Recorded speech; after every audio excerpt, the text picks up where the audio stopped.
Recent గా Avengers doomsday నుండి మరొక ఇంట్రెస్టింగ్ లీక్ బయటకు వచ్చింది. ఈ లీక్ వచ్చి కొన్ని రోజులు అవుతుంది కానీ నేను బిజీగా ఉండడం వలన కొద్దిగా ఇవాళ చేయాల్సి వస్తుందన్నమాట. పోతే ఈ లీక్ వచ్చింది ఒక ఇండివిజువల్ సోర్స్ నుండే, కానీ ఆ ఇండివిజువల్ సోర్స్ ఇంతకు ముందు కొన్ని సెట్ ఫోటోస్ ని లీక్ చేయడం, దాంతోపాటు spider man brand new day film కి సంబంధించి కొన్ని అప్డేట్స్ ని ముందుగానే లీక్ చేయడం, దాంతోపాటు డూమ్స్డే యొక్క డిలే గురించి వచ్చిన కొన్ని సోర్సెస్ యొక్క రూమర్స్ లోని ఈ సోర్స్ కూడా టాప్ ప్లేస్ లో ఉంటుంది. కాబట్టి ఇప్పుడు వచ్చిన లీక్ కూడా బాగా వైరల్ అవుతుందన్నమాట. వీళ్ళు సెట్స్ దగ్గర ఒక స్పై ఏజెంట్స్ లాగా పనిచేస్తున్నారు. ఎందుకంటే ఏ సీన్స్ ని షూట్ చేస్తున్నారు, ఎలాంటి సెట్ డిజైన్ ని డిజైన్ చేస్తున్నారు, ఏ క్యారెక్టర్స్ ఉండొచ్చు, ఏ సీన్స్ కి ఏ ఫిలిమ్స్ తో కనెక్షన్ ఉండొచ్చు, దాంతోపాటు స్టోరీలోని ఎలాంటి చేంజెస్ జరుగుతున్నాయి అనే దాని గురించి దగ్గర నుండి ఇలాంటి రిపోర్టర్స్ దగ్గర నుండి కొన్ని సోర్సెస్ నుండి లీక్ అవడం అనేది కామనే కదా. సో ప్రస్తుతానికైతే మాత్రం ఇనిషియల్ గా లీక్ అయిన సెట్ ఫోటోస్ లోని ఇన్కర్షన్స్ ఆల్రెడీ స్టార్ట్ అయిపోయినట్టు, అంటే 2 ఎర్త్స్ కొలైడ్ అవుతున్నట్టు, అదర్ ఎర్త్ లో ఉన్న సూపర్ హీరోస్ ఈ ఎర్త్ లో ల్యాండ్ అయినట్టు, కాస్త డ్యామేజ్ ఉన్నట్టు ఒక పెద్ద సెట్ నే వేశారు. దాంతోపాటు Fantastic Four, Deadpool and Wolverine కి సంబంధించిన సెట్స్ ని కూడా ఈ ఫిల్మ్ లో యూజ్ చేస్తున్నట్టు ఇదివరకే లీక్ అయింది. ఫెంటాస్టిక్ ఫోర్ ఫస్ట్ స్టెప్స్ లో ఉండేలాంటి ఆ రెట్రో ఫ్యూచరిస్టిక్ వరల్డ్ కి ఈ ప్రెజెంట్ ఎర్త్ 616 కి ఎలాంటి కనెక్షన్ ఉందో ప్రస్తుతానికి లీక్ లో రాలేదు. కానీ ఆ dead pool and Wolverine set కి సంబంధించి ప్రెజెంట్ లీక్ అయిన దానికి ఒక కనెక్షన్ అయితే ఉందన్నమాట. దీంతో పాటు కనెక్షన్ ఉన్న ఆ పాత సెట్ ఫోటోస్ లోని ఆల్రెడీ ఎక్స్మాన్షన్ అయితే సపరేట్ గా తయారు చేశారు. ఆ ఎక్స్మాన్షన్ దగ్గర ఒక పెద్ద బ్యాటిల్ ఉండేలాంటి సీన్ గురించి కూడా ఇదివరకే సెట్స్ లోని లీక్ అయింది. దాంతోపాటు అవెంజర్స్ వర్సెస్ ఎక్స్మెన్ కి సంబంధించిన బ్యాటిల్ సీక్వెన్స్ యొక్క ప్లానింగ్ గురించి కూడా ఇదివరకే సెట్స్ దగ్గర నుండే లీక్ అయింది. అదే వాళ్ళిద్దరికి మధ్యన అవెంజర్స్ వర్సెస్ ఎక్స్మెన్ బ్యాటిల్ అనేది మరి ఎక్కువ సేపు కాకుండా తక్కువ సేపు లోనే అయిపోయేలాగా, దాంతోపాటు 2 డిఫరెంట్ ఎండింగ్స్ ఉండేలాగా కూడా ప్లాన్ చేసుకుంటున్నారు. అంటే ఒక ఎండింగ్ లో అవెంజర్స్ విన్ అయినట్టు, మరొక ఎండింగ్ లో ఎక్స్మెన్ ఆల్మోస్ట్ విన్ అయినట్టు, ఈ విధంగా 2 డిఫరెంట్ సీన్స్ ని షూట్ చేసి దాన్ని టెస్ట్ స్క్రీనింగ్స్ లోని వచ్చిన రిపోర్ట్స్ బట్టి ఏదో ఒకదాన్ని ఫైనలైజ్ చేయడానికి కూడా ప్లాన్ చేశారు. ఇది కూడా సెట్స్ నుండి లీక్ అయిపోయింది. ఓకే, ఇలా సెట్స్ నుండి చాలా సీన్స్ లీక్ అయ్యాయి కదా, మరి ఇప్పుడు వచ్చిన లీక్ అయితే ఓపెనింగ్ సీన్ అని అంత షూర్గా ఎలా చెప్పగలమంటే సెట్స్లో ఉన్న వాళ్ళ నుండి కూడా ఇలా బయటికి లీక్ అవుతుంటుందన్నమాట. ఇది ఓపెనింగ్ సీన్ గురించి ప్లాన్ చేస్తున్నట్టు వాళ్ళు ఒక సపరేట్ స్కెచ్ని కూడా డిజైన్ చేసుకుంటారు. ఆ స్కెచ్ ద్వారా కూడా ఈ సోర్స్ కన్ఫర్మ్ చేసింది ఏంటంటే ఓపెనింగ్ సీన్ అనేది మధ్యలో మొదలైనట్టు ఉంటుందంట. అంటే బ్యాటిల్ వరల్డ్ మొదలైపోయినట్టే ఉంటుందంట. ఎందుకంటే వకాండా స్టార్టింగ్ సీన్లోని కనిపించింది కొంతమంది వకాండా వారియర్స్ అండ్ షూరీ, అబాకు, దాంతోపాటు నేమోర్ వీళ్ళందరూ కూడా వకాండాని ప్రొటెక్ట్ చేస్తున్నట్టు డిఫరెంట్ కాస్ట్యూమ్స్, అంటే న్యూ కాస్ట్యూమ్స్లోని కనిపిస్తున్నారంట. అయితే ఈ ఓపెనింగ్ సీన్ అనేది ఒక బ్యాటిల్ సీక్వెన్స్ అంట. అంటే కొన్ని క్రియేచర్స్ తోటి పోరాడే విధంగా, ఆ క్రియేచర్స్ అనేవి సెంటినల్స్ అండ్ డూమ్ వీటిని కంట్రోల్ చేస్తున్నట్టు, దాంతోపాటు పెద్ద ఎక్స్మాన్షన్ ఇంతకు ముందు బిల్డ్ చేశారు కదా, ఆ ఎక్స్మాన్షన్తో పాటు అవెంజర్స్ వర్సెస్ ఎక్స్మెన్ కి సంబంధించిన బ్యాటిల్లో కూడా ఎక్స్మెన్ టీమ్ మెంబర్స్ అందరూ కూడా ఫాక్స్ స్టూడియోస్ యొక్క ఎక్స్మెన్ ఫిల్మ్స్ లా కాకుండా కామిక్ యాక్యురేట్ కాస్ట్యూమ్స్ లోని కనిపిస్తున్నారంట. Like Wolverine, Deadpool and Wolverine film లో ఉన్నట్టు అందరూ కూడా కామిక్ యాక్యురేట్ కాస్ట్యూమ్స్ లో ఉన్నారు కదా. సేమ్ అదే విధంగా ఈ ఎక్స్మాన్షన్ దగ్గర కూడా ఈ సెంటినల్స్ తోటి వీళ్ళు ఫైట్ చేసే లాంటి సీన్ ని కూడా షూట్ చేశారంట.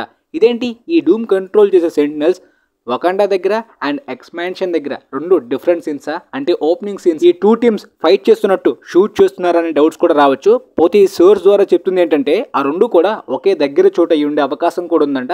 ఎందుకంటే బ్యాటిల్ వరల్డ్ అంటే ప్యాచ్ వర్క్ ప్లానెట్ లాగా అన్ని అటాచ్ అయ్యేలాంటి పీసెస్ అన్ని కూడా కలగలిపినట్టు ఉంటుందన్నమాట. పోతే ఈ ఎక్స్మాన్షన్ దగ్గర జరుగుతున్న బ్యాటిల్లోని ఆ టీమ్ మెంబర్స్ లోని గ్యాంబిట్ అండ్ డెడ్ పూల్ కలిసి ఫైట్ చేస్తున్నారంట. గ్యాంబిట్ మనకి డెడ్ పూల్ అండ్ వొల్వరిన్ లోని కనిపించిన చానింగ్ టాటూమ్ సేమ్ అదే గెటప్ లో ఇక్కడ ఉన్నాడంట. అంటే ఆ ఫిల్మ్ లో ఆల్రెడీ ఆ క్యారెక్టర్ సర్వైవ్ అయినట్టు ఇదివరకే మనకు తెలుసు, అండ్ ఈ ఫిల్మ్ లో తిరిగి రాబోతున్నట్టు కూడా మనకు తెలుసు. పోతే ఇక్కడ డెడ్ పూల్ కనిపిస్తున్నప్పటికీ వొల్వరిన్ అయితే కనిపించట్లేదంట. బట్ పక్కాగా ఫిల్మ్ లో ఉండే అవకాశం ఉందని కూడా అంటున్నారు. అంటే జస్ట్ గెస్ లా అనమాట. అంటే already Deadpool and Wolverine film లో ఉన్న సెట్స్ ని కూడా ఈ ఫిల్మ్ లో కూడా యూజ్ చేస్తున్నారు. కాబట్టి పక్కాగా ఆ వాయిడ్ కి ఈ 2 క్యారెక్టర్స్ కి ఏదో కనెక్షన్ పక్కాగా ఫిల్మ్ లో ఉండే అవకాశం ఉంటుంది కదా.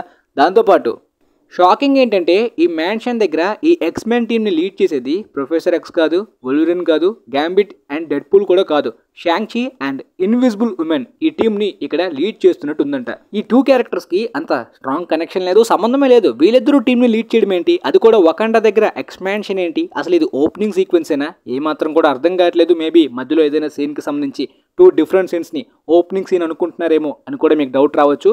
బట్ సెట్స్ దగ్గర అండ్ సోర్స్ దగ్గర లీక్ అయిందని ప్రకారం ఓపెనింగ్ సీనే ఇలా ప్లాన్ చేస్తున్నారంట. బట్ ఓపెనింగ్ సీన్ అందరూ కూడా థండర్బోల్ట్స్ క్రియేట్స్ లోని ఫెంటాస్టిక్ ఫోర్ ఎర్త్ 616 కి ఎలా అయితే వచ్చారో డూమ్స్డే ఓపెనింగ్ లో అలాంటి సీక్వెన్స్ ఉండొచ్చు, లేదంటే కౌన్సిల్ ఆఫ్ క్యాంగ్స్ ని మొత్తం డూమ్ డిస్ట్రాయ్ చేసే విధంగా కూడా ఓపెనింగ్ సీన్ ఉండొచ్చని చాలా మంది గెస్ట్ చేశారనమాట. అవును, ఈ ఫిలింలోని క్యాంగ్ యొక్క క్యామియో ఉండే అవకాశం కూడా ఉంది. స్టిల్ జోనథన్ మేజర్స్ ని క్యాంగ్ గా ఒక స్మాల్ క్యామియో కోసం తిరిగి తీసుకురావడానికి MCU ప్లానింగ్స్ లోని అంటే కన్సిడరేషన్లో అయితే మాత్రం ఇంకా ఉందని రీసెంట్గా కొత్త రిపోర్ట్ మరొకటి వచ్చింది. సో అట్లీస్ట్ మల్టీవర్స్ని రూల్ చేయాలనుకున్న క్యాంగ్ని డూమ్ ఓడించే విధమైన సీక్వెన్స్తో అయినా సరే ఫిలిం ఓపెన్ అవ్వచ్చని చాలా మంది గెస్ట్ చేశారు కదా. ఈ సీక్వెన్స్ చాలా కన్ఫ్యూజ్గా ఉంది కదా, అసలు ఏమాత్రం కూడా అర్థం కావట్లేదు అనే డౌట్స్ చాలా మందికి రావచ్చు. మేబీ ఇది కన్ఫ్యూజ్ చేయడానికి ఇనిషియల్గా ఇలా నాన్ లీనియర్గా మొదలుపెట్టి ఉంటారనమాట. ఆ తర్వాత ఈ ఇన్కర్షన్స్ గురించి అసలు డూమ్ ప్లాన్ గురించి మొత్తం కూడా రివీల్ చేస్తారేమో. ఎందుకంటే స్టార్టింగ్ సీన్లోనే డూమ్ సెంటినల్స్ని కంట్రోల్ చేయడం, ఆ సెంటినల్స్ తోటి హీరోస్ ఫైట్ చేయడం, డూమ్ని ఒక విలన్గా మొదటి సీక్వెన్స్లోనే మనకి చూపించేస్తున్నారు. ఎందుకంటే డూమ్ కంప్లీట్గా ఈవిల్ కాదు, తను మల్టీవర్స్ని సేవ్ చేయడానికి ప్రయత్నిస్తాడు. అలా సేవ్ చేసే ఈ battle world patch work planet create చేసి గాడ్ ఎంపరర్ డూమ్గా మారుతాడు. ఆ తర్వాత తను ఒక అణిచివేత లాంటి రూల్ని స్టార్ట్ చేస్తాడు. దాంతో అక్కడ బ్రతకడం చాలా మందికి కష్టం అవుతుంది. అండ్ చాలా మంది బ్రెయిన్స్ కూడా ఎరేజ్ అయిపోతే వాళ్ళకి గతం గుర్తుండదు. దాంతోపాటు కొంతమందిని డూమ్ స్లేవ్స్ లాగా కూడా ట్రీట్ చేస్తాడు. కాబట్టి ఆ విధంగా డూమ్ విలన్ అవుతాడు. సో డూమ్స్డేలో కంప్లీట్గా డూమ్ యొక్క ఫ్లాష్ బ్యాక్ ఆరిజిన్ కూడా ఉండే అవకాశం ఉంది. దానికి సంబంధించి RGJ కూడా రాస్తున్నారు కదా స్క్రిప్ట్, అదే origin script. So doomsday beginning అనేది మొత్తం మిడిల్ నుండి నాన్ లీనియర్గా బ్యాటిల్ వరల్డ్ స్టార్ట్ అయిపోయినట్టు చూపించి ఆ తర్వాత ఫ్లాష్ బ్యాక్ మొత్తం నాన్ లీనియర్గా స్క్రీన్ ప్లే ఉండొచ్చని ఒక క్లారిటీ అయితే వచ్చింది. కానీ ఇప్పుడు చాలా మందికి ఉన్న డౌట్ ఏంటంటే ఈ ఇన్కర్షన్స్ గురించి ఫ్లాష్ బ్యాక్లో చూపించిన సడన్గా ఈ ఇన్కర్షన్స్ మొదలయ్యేంత వరకు సూపర్ హీరోస్ ఏం చేస్తున్నారు అంటే ఒక ఎర్త్ వచ్చి ఇంకొక ఎర్త్ని కొలైడ్ అవుతున్నప్పుడు అది చాలా దూరంలో ఉన్నప్పుడే వీళ్ళకి తెలిసిపోవాలి కదా. లైక్ ఒక ఆస్ట్రాయిడ్ మన ఎర్త్ని ఢీ కొడుతుంది అన్నట్టే చాలా వరకు ఇన్ఫర్మేషన్ వచ్చినట్టు మరి ఎర్త్ దగ్గర వరకు వచ్చి ఇన్కర్షన్స్ మొదలయ్యేంత వరకు కూడా వీళ్ళకి ఏమీ తెలియలేదా అనే డౌట్స్ కూడా చాలా మందికి రైజ్ అవుతున్నాయి. ఇలా మిడిల్ నుండి నాన్ లీనియర్ నుండి చూపిస్తే ఇంకాస్త కన్ఫ్యూజన్ కూడా స్టార్ట్ అయ్యే అవకాశం ఉంది. ఎందుకంటే ఈ మల్టీవర్స్ సాగా అంత క్లియర్గా అర్థం కావట్లేదు, గజిబిజి అయిపోయింది. మధ్యలోనే చాలా మార్పులు చేర్పులు కూడా జరిగిపోయాయి. ఈవెన్ అంత ఇంపాక్ట్ కూడా లేదు స్టోరీ టెల్లింగ్ లో అని కూడా చాలా మంది మార్వెల్ ఫ్యాన్స్ కూడా ఫీల్ అవుతున్నారు కదా. బట్ ద మార్వెల్స్ లోని క్రెడిట్స్ లో అయితే మాత్రం Monica Rambeau parallel world another రియాలిటీలోకి ఎక్స్‌మ్యాన్ ఉన్న వరల్డ్ లోకి వెళ్ళిపోతుంది. దాంతోపాటు థండర్బోల్ట్స్ క్రియేట్స్ లో అయితే మాత్రం అంటే ఫిలిం స్టోరీలోని ఎక్కడ కూడా డిస్కస్ చేయలేదు. ఫిలిం ఈవెంట్స్ అంతా అయిపోయి కొన్ని నెలల తర్వాత వాళ్ళు అవెంజర్స్ టవర్ లో ఉన్నప్పుడైతే మాత్రం డిస్కస్ చేస్తున్నప్పుడు స్పేస్ క్రైసిస్ గురించి మెన్షన్ చేస్తారు. మేబీ ఈ స్పేస్ క్రైసిస్ కి ఈ ఎర్త్ కొలైడ్ అవ్వడానికి అదే ఈ ఇన్కర్షన్స్ మొదలవ్వడానికి గట్టిగా స్ట్రాంగ్ కనెక్షన్ అయితే ఉండొచ్చు. ఎలానో స్పైడర్-మ్యాన్ 4 కూడా బ్రాండ్ న్యూ డే కూడా డూమ్స్డే కన్నా ముందే రాబోతుంది. కాబట్టి ఒకవేళ ఫెంటాస్టిక్ 4 లో కూడా అంత క్లారిటీ ఇవ్వకపోతే స్పైడర్-మ్యాన్ 4 లో కూడా క్లారిటీ ఇచ్చే అవకాశం ఉంది. ఒకవేళ స్పైడర్-మ్యాన్ 4 యొక్క షూటింగ్ ఏమైనా డిలే అయ్యి అది కూడా డూమ్స్డే తర్వాత అనుకున్నట్టే ఇంతకు ముందు మధ్యలోగానే వచ్చిందనుకోండి, అప్పుడు వాళ్ళు కూడా ఏం చేయలేరు అనమాట.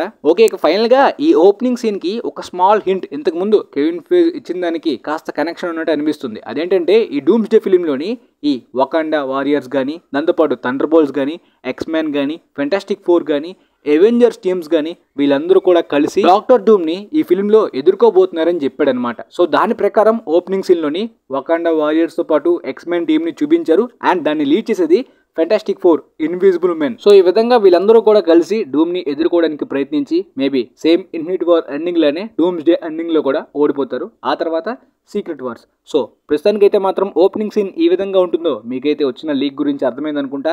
తర్వాత ఇంకేమైనా లీక్స్ ఈ ఫిల్మ్కి సంబంధించి కాస్త ఇంట్రెస్టింగ్ వస్తే పక్కా మన ఛానల్లో అప్డేట్ చేస్తాను. అండ్ ఈ మల్టీవర్స్ సాగాలోనే చాలా అన్ఆన్సర్డ్ క్వశ్చన్స్ ఉన్నాయి. డూమ్స్డే వచ్చేలోపే వీటి గురించి కంప్లీట్ క్లారిటీ ఇవ్వడానికి నేనైతే ప్రయత్నిస్తాను. ఎందుకంటే ఫిల్మ్లోని అంత క్లారిటీ ఇవ్వలేదు కాబట్టి. సో మీకు అలాంటి డౌట్స్ ఏమైనా ఉంటే కింద కామెంట్ సెక్షన్లో పక్కాగా మెన్షన్ చేయండి.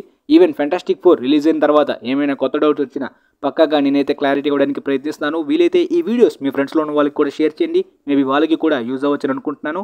And thanks for watching guys.